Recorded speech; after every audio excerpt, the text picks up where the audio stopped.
Hello students, आज की इस एक्टिविटी में हम डिफ्रैक्शन एट सिंगल स्लिट को ऑब्जर्व करेंगे। हम लोग ये समझने की कोशिश करेंगे कि सेंट्रल मैक्सिमा की ब्राइटनेस सबसे ज़्यादा होगी, सेकेंडरी मैक्सिमा की ब्राइटनेस कम होती चली जाएगी and in between you will observe मिनिमास। मेरे पास एक सिंगल स्लिट है जो कि एक ब्लेड के दो टुकड़ों को यूज करके बनाई गई है। Slit width is very small.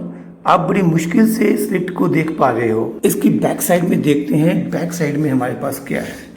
मेरे पास है ये एक लेजर पेन जो कि इस स्लिट के ऊपर फोकस हो रहा है। You can notice here slit is in vertical position. This is first image of diffraction pattern. यहाँ पर मेरे पास स्लिट का साइज बहुत बड़ा है, तो इस केस में डिफ्रैक्शन ना के बराबर बनेगी। You can C only central maxima. आपको साइड में मैक्सिमस या मिनिमस दिखाई नहीं दे रहे। अगर आप थोड़ा ध्यान से फोकस करोगे you can see these small maxima minimas here but that are negligible. आपको कुछ खास दिखाई नहीं दे रहा, which clearly indicates that diffraction इस केस में इग्नोरेबल है because size of slit is very large। अब मैं अगली इमेज में स्लिट का साइज थोड़ा सा कम करूंगा। नाउ लुक, इस बार हमने स्लिट का साइज कम किया है। Now we can clearly see central maxima. This is central maxima and these are secondary maximas. You can see secondary maximas on either side of the central maxima। ये जो छोटे छोटे ब्राइट स्पॉट्स आपको दिखाई दे रहे हैं ये secondary maximas है। अब ये देखो, इन secondary maximas के बीच में आपको कुछ गैप दिखाई दे रहा है, ठीक है। ये जो डार्क पोर्शन है ये secondary minimas को रिप्रेजेंट करता है। This represents secondary minimas and you can observe secondary minimas on both sides of the central maxima। Once again notice करो central maxima की width ज़्यादा है as compared to secondary maximas। हम लोगों ने ये पढ़ा था width of central maxima is twice as compared to width of other maximas। We can observe the same pattern here। Next आगे नोटिस करो, जैसे जैसे हम सेंट्रल मैक्सिमा से दूर जा रहे हैं वैसे वैसे सेकेंडरी मिनिमस की ब्राइटनेस कम होती चली जा रही है।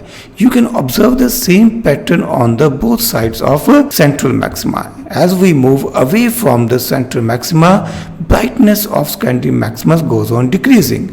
जब हम लोग फॉर्मूला थ्योरी पढ़ते हैं तो हम इसको लिखते हैं n इज इक्वल टू 0।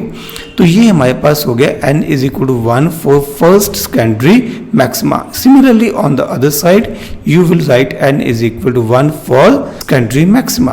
तो you can observe secondary minimas on either side of the central maxima. यहाँ पर भी counting n is equal to 1 2 3 4 5 चलती चली जाएगी। क्लियर? ये मैंने लिखा था n is equal to 1 for secondary maxima.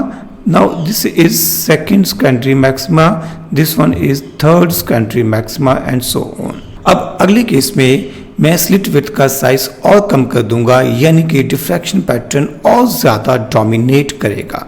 Now look at the beauty of physics. आप लोग यहाँ पे नोटिस करोगे सेंट्रल मैक्सिमा की विड्थ आगे से बढ़ गई है। आपको विड्थ का फॉर्मूला याद है 2d लैम्डा बाय d। अगर आप d को यानी कि स्लिट विड्थ को कम करोगे तो बीटा की वैल्यू तो इंक्रीज करेगी ही करेगी। This is width of central maxima. Similarly if you notice that इस बार जो डिफ्रैक्शन पैटर्न है वो पिछली बार से कहीं क्लियरली विजिबल है। अब आप क्लियरली डिस्टिंग्विश कर पा रहे हो मैक्सिमस एंड मिनिमस के बीच में। आपको यहाँ पर फर्स्ट सेकेंडरी मिनिमा दिखाई दे रहा है। सिमिलरली आप इस साइड में भी सेंट्रल मैक्सिमा की दूसरी साइड में भी मिनिमा ऑब्जर्व कर सकते हो। Now you can notice here these are first secondary maxima. Clear? Similarly आपको पास ये second secondary maxima, third secondary maxima, fourth secondary maxima. ये फर्स्ट मिनिमा था, ये second secondary minima, third secondary minima, fourth secondary minima. You can once again notice that central maxima की width बाकी maxima से ज़्यादा है। You can notice that जैसे जैसे हम सेंट्रल मैक्सिमा से दूर जा रहे हैं, जैसे जैसे n की वैल्यू इंक्रीज कर रही है वैसे वैसे ब्राइटनेस ऑफ मैक्सिमस डिक्रीज कर रही है। सो जो हमने पढ़ा था एग्जैक्टली वही हम यहाँ पर ऑब्जर्व कर रहे हैं। हम लोगों ने एक्टिविटी के शुरू में ये देखा था कि जो ब्लेड्स हैं वो वर्टिकल पोजीशन में अलाइन किए गए हैं, यानी कि स्लिट जो है हमारे पास वर्टिकल है। बट जितने भी यहाँ पर डिफ्रैक्शन पैटर्न्स बन रहे हैं वो सारे के सारे हॉरिजॉन्टल है। तो बेसिकली लाइट ऐसे हिस्सों में एंटर कर गई है, यहाँ पर हमें एक्सपेक्टेड नहीं था। लाइट बेंड हो गई है, light get bended at the sharp edges of this slit.